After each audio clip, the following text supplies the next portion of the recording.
Manchester United player ratings, 2-0 victory against Wigan in the FA Cup third round. I should be looking at this and I should be going positive all the way through, talking about a United victory. But again, it's a victory which has left more questions than answers. The performance wasn't fantastic. A lot of people have said that's probably the most boring game they've watched all season. Let's be honest, the FA Cup hasn't really lit anything up this weekend. I think United have just added to what has been a pretty poor weekend of football. I think the Arsenal and Liverpool game is probably the most exciting one.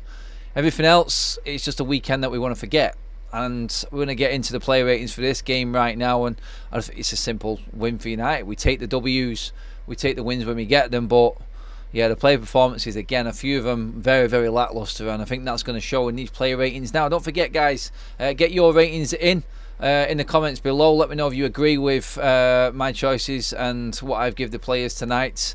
And yeah, get some comments in there alongside your grades. And is there any players in this team that you would automatically replace for that game against Spurs? Let me know. Drop your comments in below. Number one, Onana, what saved us. That early save, I think, from Onana actually could have saved Ten Hag's job, because that would have been a different game altogether if Onana didn't make that save. That's how important it was. Great save, alive to it. And you know what? Like I said, he's kept us in that game. It's not sure he's kept us in the game. He's just kept things alive for us, and that game could have gone away easily from us at that point, and it could have been the usual United performance. So I'm going to give him a 7 out of 10, just for the sheer importance of that. He did nothing else wrong. Obviously, he didn't have to do much in the game, but let's be honest, if he's not saving that and that goes in, I think every United fan is fearing the worst. That was embarrassment central if he didn't pull that save out the bag. So yeah, 7 out of 10 for Onana. Happy with that. Man of the match on TV was Dalot. Solid enough defensively. It was missing for that moment though. I don't know where he went. He was playing his inverted midfielder role further up the pitch. Rashford was crap in defending, and that's where that chance came from. But he did take his goal well. I think he was good for the rest of the game. Pretty solid. So another 7 out of 10 for Diogo Dalot for me. Decent enough. The centre-back partnership of Evans and Varane was steady. No real issue at all. I feel like they had the game under control. The odd moment for Wigan. So yeah, I would say a 6 out of 10 for Varane and Evans. Again, both getting the same scores, which shows you that they are playing as a decent partnership, them two at the moment. And I think have been a shining light over the last few weeks when results and performances have been pretty drab. I think these two are under pressure because the forwards are not hitting their mark, and they can only hold out for so long. 6s for both of Evans and Varane tonight. I thought they were the only ones. I've been the only ones over the last few weeks who've been consistent. Everyone else has been a bit up and down. Wan-Bissaka the same. Another 6 out of 10 for him. Nothing crazy. Nothing got past him. Didn't offer much going forward. And a game that just passed him by a little bit with poor opposition in front of him. A lower expectation. And I think that is what affected him. You could see it in his game, like a lot of other players. It's just trying to get themselves up to playing a lower league opposition. It was a case of, can we just get through this game and let's get gone and out of here. It just didn't look like they wanted to be there. I'm not saying Wan-Bissaka was that player, but all over the pitch today it looked like that was with United players. For me, 6 out of 10. Solid, clean sheet, no real issues, and I will definitely start him against Spurs at weekend. I wouldn't be messing around with that back four right now. I think it's the most consistent part of our team, and the most solid part, I would say. Into the midfield, where again, more and more problems. I'll start with Kobbie Mainoo. Shining light in our midfield right now. He's the only bright spark in that central midfield area, where the senior players around him are just failing and having poor games. You've got Kobbie Mainoo under all of this pressure, performing week in, week out, and he's going to be a star of the future for this football club. Again, today was solid. Did what he had to do. No real mistakes. The odd little pass here and there went astray. I think one for their chance. That was that Onana save early doors. Sort of a sloppy pass from him to Rashford, which caused the counter-attack. But past that, again, Mainoo composed. Always looks like he's got time on the ball. And looks like he's got a very, very bright future ahead. I'm really pleased for him. and really encouraged by his performances week in, week out, consistently now.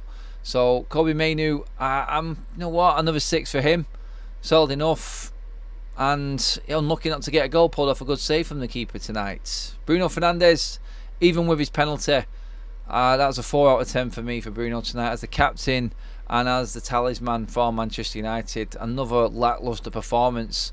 Really disappointed. He won the penalty. Some would say he cheated it and dived. Took the penalty himself, tucked it away. Good for his stats. But again, clinging on to little moments like that, it's not good enough. He hasn't got control of his own game at the moment. And with him being that talisman for United, you can see it affecting the rest of the team. It's sometimes too deep because he wants to get involved in the game, and then his decision making up the pitch is completely off, and it's affecting the whole game. It's affecting the play, it's affecting other people's performances as well, because a lot of the time the midfielders are just getting in each other's way, and that is a massive problem for us to try and figure out. Can we rein Bruno Fernandes in? I don't know how you do it. Ten Hag doesn't seem to be rectifying any issues at all there. Doesn't seem to be holding anyone responsible for the poor performances that they're putting in. And Bruno is one of these players. There's a lot of fans now that are actually getting a little bit more fed up with Bruno Fernandes. The stats just aren't carrying him anymore. And his performances, his effort, second to none. 10 out of 10 every single week. He puts in more miles than anyone. But right now, in a season where we are shocking in front of goal, we need one of our main creators, one of our best players over the last few years, and he's just not been there. So this has been difficult for me to talk like this about Bruno Fernandes, but I'm only going to say what I see, and I'm going to be honest with my assessment. I just think, again, another performance which has left me worried. Hopefully we get him turning up in the big game against Spurs at weekend. He needs a massive performance in that game. And I think, you know what, with the fan base behind him, I think we could get that Aston Villa performance which we had for just a half a game against Villa. It's still not a consistent 90 minutes. And the midfield is definitely letting us down right now. And that includes Scott McTominay again. We're not going to win anything with him starting games. It's as simple as that. There's a role for him, and that is on the bench, coming on as an impact player further up the pitch. Good target man, strong. He's got good timing to get in the box, and he's got an eye for goal. He is that super sub type of player. He should not be starting games. We are always weaker with Scott McTominay in a team starting lineup. It sounds horrible to say, and it sounds like I'm having a go and I've got an agenda against him, but I'm just saying what I'm seeing. When he plays, we just don't seem to have that link and that speed through midfield. The cohesion is non-existent, and he is a big problem for me. I don't think it's him. I think it's Ten Hag who keeps playing him. Tonight we had no one else available. I think that's why he played. But against Spurs, if there's options, then Scott McTominay needs to be back on the bench. By the way, I got Bruno 4 out of 10. I said, sorry, I forgot I'd not given him a mark there. But yeah, Scott McTominay, same as Bruno Fernandes, 4 out of 10. We won the game, but poor individual performances for both players. Into the front line, Marcus Rashford, 3 out of 10. I just thought it was poor. Again, it just looks like his mind is in a different place. It doesn't look like he wants to be there, and straight away, you look for players' attitude early on in the game, and you see Marcus Rashford. He just doesn't look like he's up for the game. He doesn't look like he wants to be putting in the yards. Doesn't want to be doing anything extra. It just looks like he wants to go through the motions, get through the game, hopefully get that moment and score a goal. But it isn't enough. It was the same against Forest, except he got a goal. Tonight, he didn't get anything, and he didn't deserve anything for me. His decision making in the final third has just completely left him, and it is destroying him right now. Again, another player I hope can find something, because I think he's going to play him against Spurs, and he doesn't deserve to be in that team. He doesn't. 3 out of 10 for Marcus. Really bad again tonight. On to Rasmus Højlund. We complain about the service he gets. We complain about him not having chances, the graveyard shift. Tonight he's got no excuse. Garnacho was putting him on a plate for him. He should have had a hat-trick. His finishing tonight was poor. He will know this. He will go away from that game disappointed he hasn't got his name on the score sheet. He should be carrying that match ball off with a smile on his face, heading into the weekend with a bit of form and a bit of confidence. But instead, the concern and the worries and the doubts are there, and we don't need that against Spurs. We're going to have to be completely on it, and I'm worried now for Rasmus going into another game off the back of a poor performance in front of goal. Someone just needs to hit him and go in these games now. He lost his momentum after the goal against Villa because he was ill and he didn't make the Forest game, and now he's come back again 2 weeks after near enough, and he just looks off it again. I'm gutted for him, I am, but he needed to take them chances tonight. You can't excuse that. 4 out of 10 for Højlund again. His work rate, his effort, his strength, his overall gameplay and bringing people into play is good, but you're a striker, mate. You've got to score them goals. There's no excuse. There really isn't. On to Garnacho, who is, again, man of the match for me.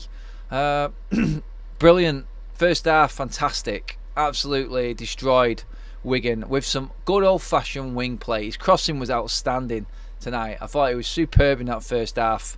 7.5, pretty much. Not outstanding in the second half, not great. If he would have carried on that form in the second half, it would have been an 8 out of 10, but 7.5 out of 10, he takes man of the match for me. I thought he was the one bright spark again through the whole midfield and the forwards. So the front six, he's the one that's giving us hope right now. But he cannot keep carrying this team. You're not going to get away with games with Garnacho on his own performing like that. This game tonight was the Forest game, but with worse opposition, and we got away with it. That's exactly the same game. Garnacho, brilliant. I'm loving his energy at the moment. He really is. Just that one little spark that we've got up front. But it's going to run out.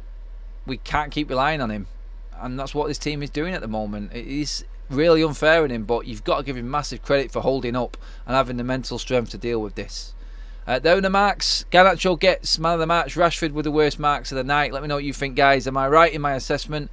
Get your prediction, not your predictions, sorry. Get your scores and your play ratings in the comment section below. Rashford gets a 3. Garnacho 7.5.